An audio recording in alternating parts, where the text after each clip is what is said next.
Elif'in mutfağına hoş geldiniz.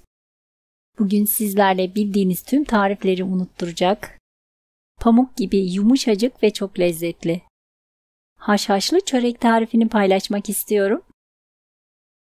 Kanalıma abone değilseniz yeni tariflerimden haberdar olabilmek için abone olup zil tuşuna basarak bildirimleri açmayı unutmayınız.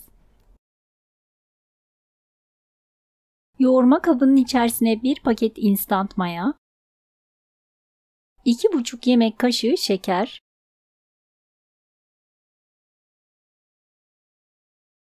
2 su bardağı ılık su ekleyip karıştıralım.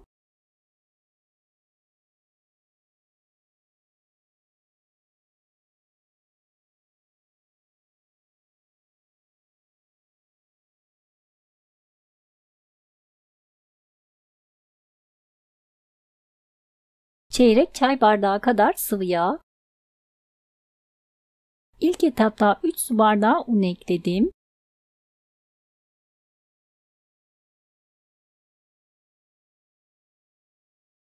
Spatula ile karıştırarak ununu azar azar ilave edelim.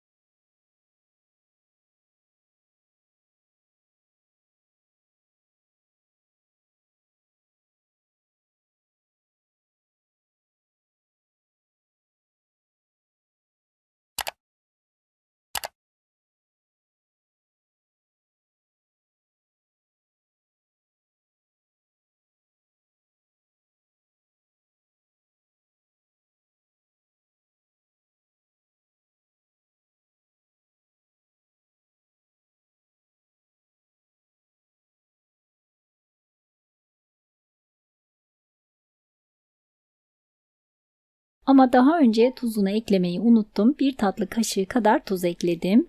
Sizler unu eklemeye başladığınız anda tuzunu ekleyebilirsiniz.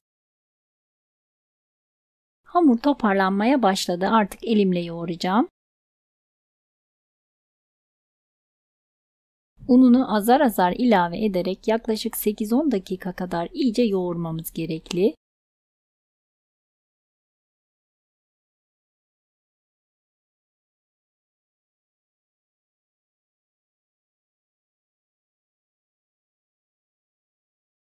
Ben toplamda 5,5 su bardağı un kullandım.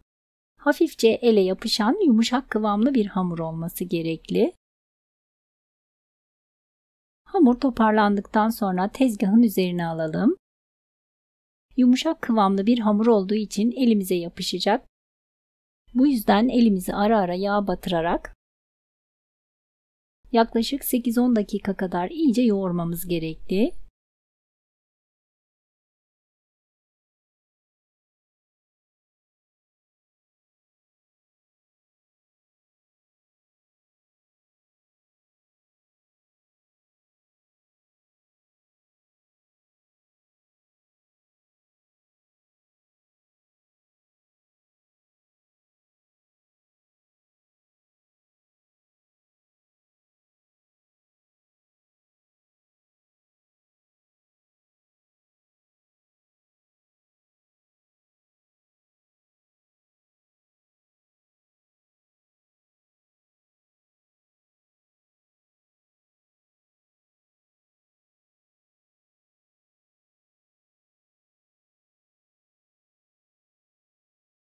İyice yoğurduğumuz hamuru tekrar hamur yoğurma kabının içerisine alalım.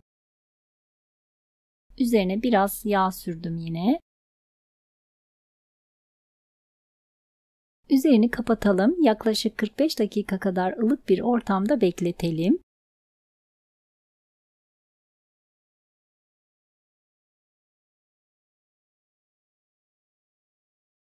Hamurumuz mayalanırken bu sırada haşhaşlı harcımızı hazırlayalım. 1 paket yani 250 gram haşhaş ezmesini bir tabağın içerisine alalım. Tüm marketlerden kolaylıkla bulabilirsiniz haşhaş ezmesini. Üzerine 1 su bardağı sıvı yağ ekleyip pürüzsüz bir kıvama gelene kadar iyice karıştıralım.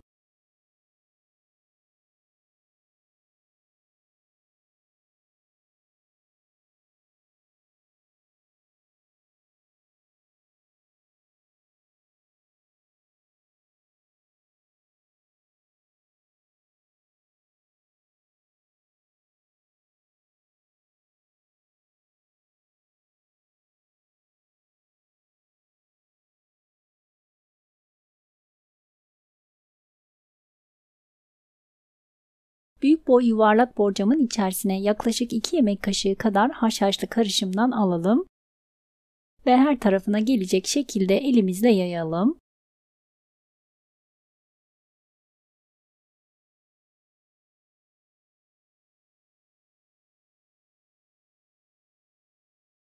Mayalanan hamurumuzun üzerini açalım.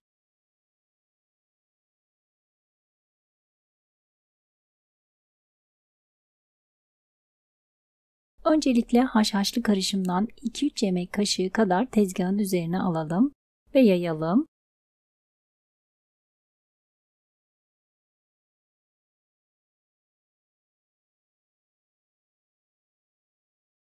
Mayalanan hamuru havasını almadan tabaktan alıp direkt haşhaşlı harcın üzerine alalım.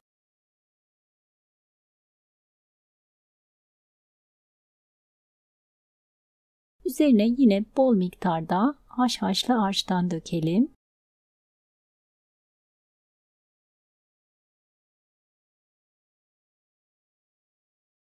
Ve ellerimizle bastırarak videoda gördüğünüz gibi kolayca açabildiğimiz kadar açalım. Alanınız küçükse bu işlemi hamuru ikiye bölerek de yapabilirsiniz. Ben tezgahım büyük olduğu için tek parça halinde açtım.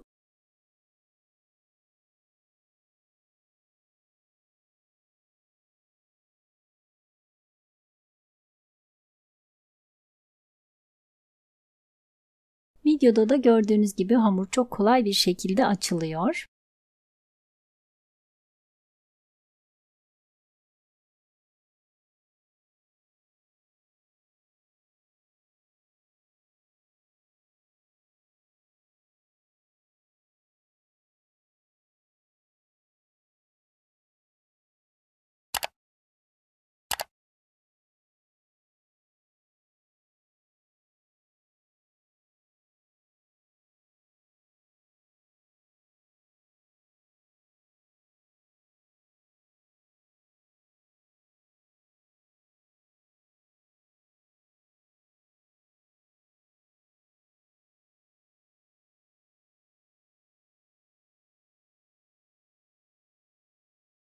Haşhaşın tamamını üzerine döktüm.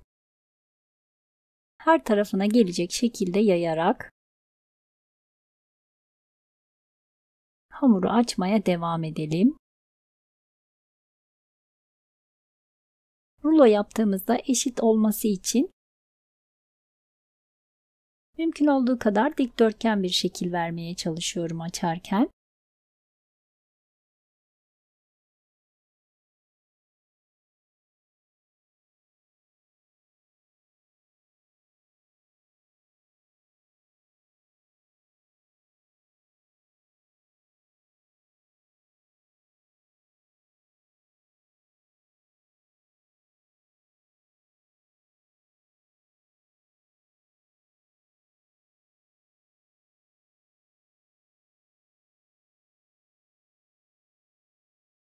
Gördüğünüz gibi açabildiğim kadar açtım. Hamurun uzun kenarından başlayarak çok sıkı olmayacak şekilde rulo şeklinde saralım.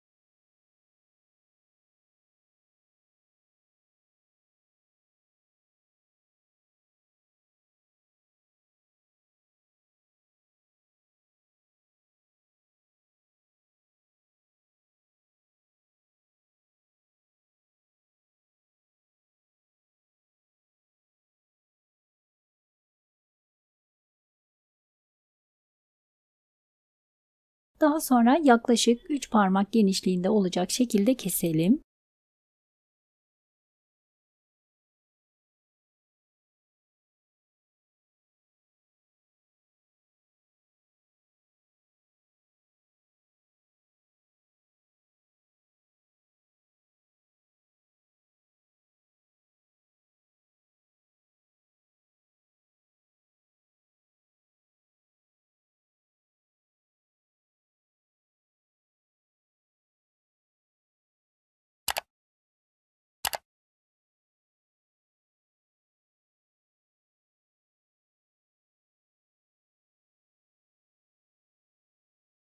Hamurun tamamını kestikten sonra haşhaşladığımız borcamın içerisine hamurları çok birbirine yapıştırmadan hafif aralıklı olacak şekilde yerleştirelim.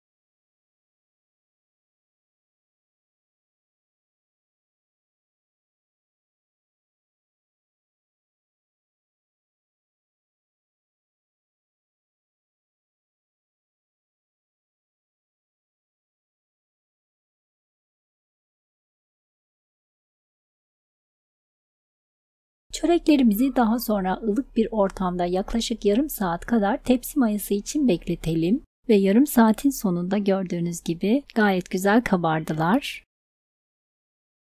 Üzerlerine elimizle çok hafif bir şekilde bastıralım. Çok fazla değil, çok hafif olacak şekilde.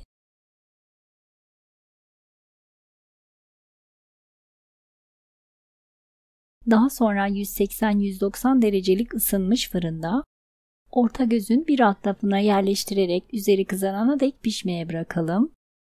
Benim fırınımda yaklaşık 40 dakikada pişti. Üzeri nar gibi kızardı gördüğünüz gibi. Çöreğimizi fırından alalım. Yaklaşık 10-15 dakika kadar biraz soğuması için bekletelim. Daha sonra dilerseniz benim gibi düz bir tabağa ters çevirebilirsiniz. Ama çevirmeden de yine servis edebilirsiniz. Diğer tarafıyla da yine çok güzel gözüküyor gördüğünüz gibi.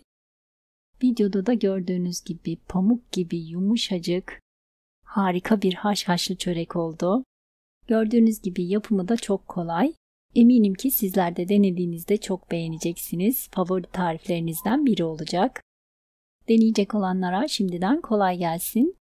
Videomu buraya kadar izleyip beğendiyseniz beğeni ve yorumlarınızla ve sosyal medya hesaplarınızdan videomu paylaşarak bana destek olursanız çok mutlu olurum. Videomu izlediğiniz için ve destekleriniz için teşekkür ederim.